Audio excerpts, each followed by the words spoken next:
Hello and welcome back to the Stronghold. It's that time again, middle of the week, and I want you to play some Magic. This week's midweek Magic is definitely one of the most budget friendly ones out there. Artisan. Just imagine what you can do when you're not being held down by all of those rares and mythics.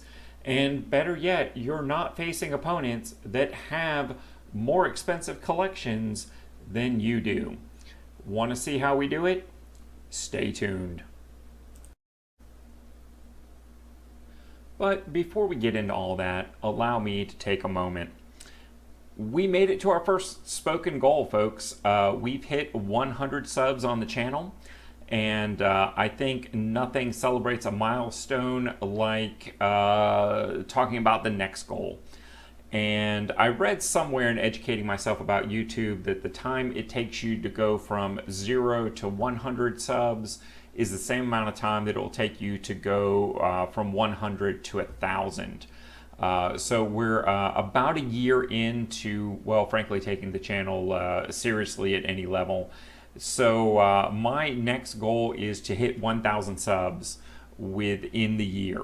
By September 2022.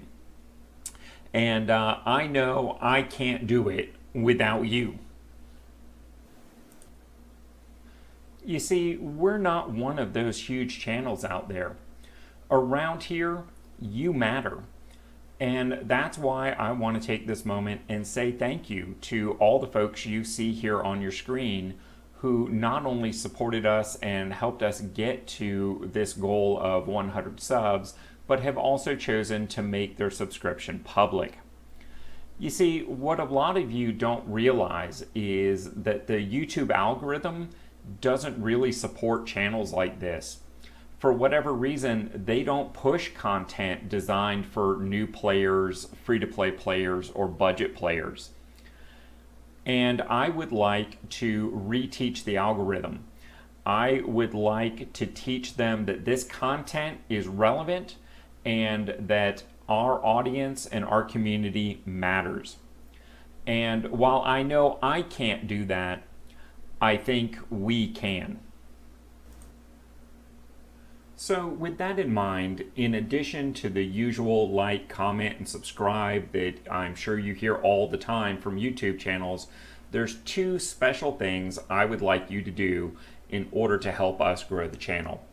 The first off is, if you are finding value in this content, share it out to your social media platforms so that your friends, family, colleagues, whatever, can find that same value in what we're doing here. And secondly, let me ask you to allow the video to play all the way to the end. Because if you just click into the video, grab the deck list, and then click back out, you might be giving YouTube the impression that you didn't like the video, and then it's less likely to push it out. So do me the favor, push it out to your social media, watch it to the end, and let's send a positive message for our budget community. Now, what were we talking about? Oh, yeah, right.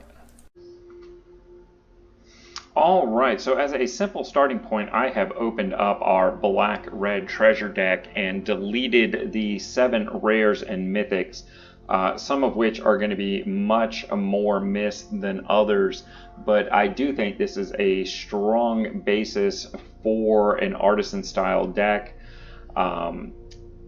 As all of my deck techs during the first quarter of the budget year, I am going to limit my side of the conversation to just cards I know you have, i.e. the cards from your new player experience decks. Of course, if you have drafted, won, or otherwise obtained other cards beyond that, by all means, they may be good choices. For instance, almost any card that you have from the Adventures in Forgotten Realms set that says the word treasure in it is almost certainly going to be more effective than some of the options I'm going to talk about. Likewise, if you have drafted or otherwise acquired additional copies of some of the cards that you see here, boosting those editions are good ideas. Another thing I wanted to cover real quick is having deleted the rare from the land brings us down to 23 lands. This is a very treasure heavy deck, so I have no problem with running 23 lands here. Also keep in mind, because it is very treasure heavy, it's also very splashable. So for instance, if you have drafted any of those hybrid mana commons and uncommons from Strixhaven, these might be ideal candidates based on what's in your collection. Now, let's talk about the changes I'm going to make to this deck and what I'm recommending to you as a starter point. First off, we want to increase our density of dragons. So we are going to put our single copy of Black Dragon and 2 copies of Volcanic Dragon from our mono red deck in.